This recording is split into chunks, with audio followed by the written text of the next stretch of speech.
আসসালামু আলাইকুম। বাংলাদেশ বেতার রাজশাহী স্থানীয় সংবাদ পড়ছি জান্নাতুল রাব্বি বিনতে হান্নান। রাজশাহী বিশ্ববিদ্যালয়ে 2 দিনব্যাপী জাতীয় পদার্থবিজ্ঞান সম্মেলন শুরু হয়েছে। গতকাল বাংলাদেশ ফিজিক্যাল সোসাইটির উদ্যোগে শহীদ তাজউদ্দিন আহমদ সিনেট ভবনে সম্মেলনের উদ্বোধন করা হয়। আজ এই সম্মেলন শেষ হবে। অনুষ্ঠানে শিক্ষা উপদেষ্টার বিশেষ সহকারী প্রফেসর এম আমিনুল ইসলামের পক্ষে বাংলাদেশ ফিজিক্যাল সোসাইটির কোষাধ্যক্ষ ড মোহাম্মদ নজরুল ইসলাম খান লিখিত বক্তব্য পাঠ করেন।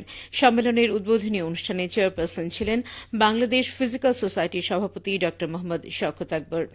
অনুষ্ঠানে প্রধান পৃষ্ঠপোষক হিসেবে উপস্থিত ছিলেন উপাচার্য প্রফেসর সালেহ হাসান নকিব।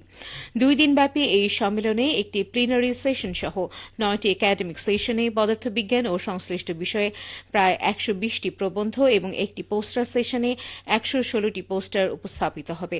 সম্মেলনে প্রায় 200 জন শিক্ষক, গবেষক ও পদার্থবিজ্ঞানী অংশ নিচ্ছেন। রাজশাহীর দুর্গাপুরে সরকারি কর্মকর্তা ও সুশীল সমাজের প্রতিনিধিদের সাথে মতবিনিময় করেছেন জেলা প্রশাসক আফিয়া আক্তার। উপজেলা প্রশাসনের আয়োজনে গতকাল উপজেলা পরিষদ হলরুমে এই মতবিনিময় সভা অনুষ্ঠিত হয়।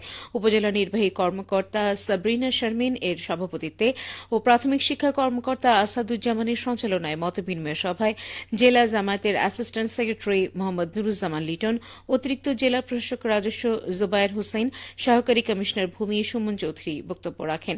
এ সময় উপজেলা পর্যায়ের সরকারি সকল কর্মকর্তা ও বিএনপি এবং জামায়াতের স্থানীয় নেতৃবৃন্দ উপস্থিত ছিলেন।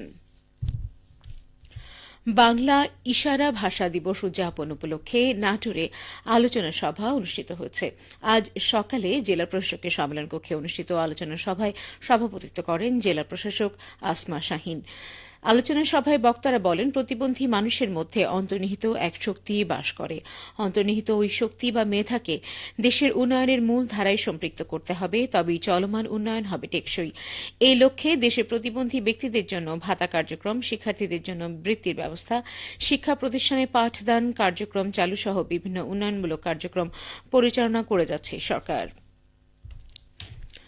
বগুড়া পল্লী উন্নয়ন একাডেমির চর উন্নয়ন গবেষণা কেন্দ্র ও মার্কেন্টাইল ব্যাংকের মধ্যে গতকাল একটি চুক্তি স্বাক্ষরিত হয়েছে। চুক্তিপত্রে মার্কেন্টাইল ব্যাংকের পক্ষে ডেপুটি ম্যানেজিং ডিরেক্টর ড মোহাম্মদ জাহিদ হোসেন এবং চর উন্নয়ন গবেষণা কেন্দ্রের পক্ষে আরডিএর পরিচালক ড মোহাম্মদ আব্দুল মজিদ স্বাক্ষর করেন। এই প্রকল্পের আওতায় 10টি বজ্রপাত নিরোধক ডিভাইস বজ্রপাতের সময় কৃষকের নিরাপত্তা নিশ্চিতকরণের জন্য প্রাথমিক পর্যায়ে চর এলাকা এবং হাওড় অঞ্চলে স্থাপন করা হবে। অনুষ্ঠানে বক্তারা বলেন, তামা, অ্যালুমিনিয়াম প্রভৃতি ধাতুর বৈদ্যুতিক রোধের মাত্রা অনেক কম, তাই এ ধরনের ধাতু দিয়ে বজ্র নিরোধক দণ্ড তৈরি করা হয়। এটি উচ্চ মাত্রার বিদ্যুৎ সহজেই নিরাপদে মাটিতে পৌঁছানোর সুযোগ করে দেয়। কৃষকদের মাঠে কাজ করার সময় বজ্রপাতের হাত থেকে রক্ষায় এই নিরোধক খুব কাজে দেবে।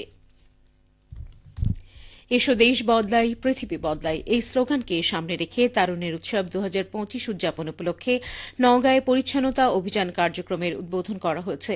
গতকাল জেলা প্রশাসকের কার্যালয়ের সামনে কর্মসূচির উদ্বোধন করেন নওগাঁ জেলা পরিষদের প্রধান নির্বাহী কর্মকর্তা রাজিয়া সুলতানা। অনুষ্ঠানে বক্তারা পরিষ্কার পরিচ্ছন্নতা, মশক নিধন, বর্জ্য শূন্যতা, হাত ধোয়া, জলাবদ্ধতা নিরসন এবং পলিথিন ও প্লাস্টিকের ব্যবহার রোধে সকল ক্ষেত্রে সচেতনতা গড়ে তোলার উপর গুরুত্ব আরোপ করেন। শহর জুড়ে সপ্তাহব্যাপী এই কার্যক্রম চালানো হবে বলেও জানানো হয়।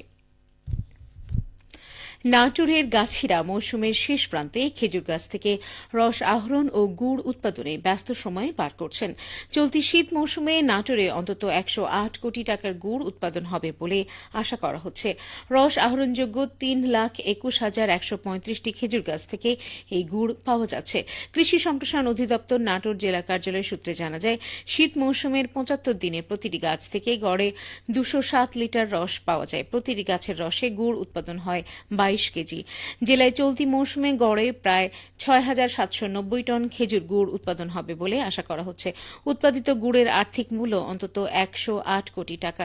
কৃষি সম্প্রসারণ অধিদপ্তর নাটোর জেলা কার্যালয়ের উপপরিচালক কৃষিবিদ মোহাম্মদ আব্দুল ওয়াদুদ বলেন, খেজুরের রস আহরণ এবং গুড় উৎপাদনকে কেন্দ্র করে কর্মসংস্থানের সুযোগ রয়েছে। প্রতি বছর জেলায় 10,000 ব্যক্তি খেজুরের রস দিয়ে গুড় উৎপাদন করে অর্থনৈতিকভাবে লাভবান হচ্ছেন। নিরাপদ গুড় উৎপাদন এবং বিপণন ব্যবস্থার মান উন্নয়নে কৃষি বিভাগ নিয়মিত পরামর্শ দিয়ে যাচ্ছে। সবশেষে আবহাওয়া। আজ দুপুর 2টায় রাজশাহীতে তাপমাত্রা ছিল 26 ডিগ্রি সেলসিয়াস। এ সময় বাতাসে আপেক্ষিক আর্দ্রতার পরিমাণ ছিল 36%। রাজশাহী ও পার্শ্ববর্তী এলাকায় আজ সূর্যাস্ত সন্ধ্যে 5:54। সংবাদ শেষ হল। আমাদের পরবর্তী সংবাদ বিকেল 4:05।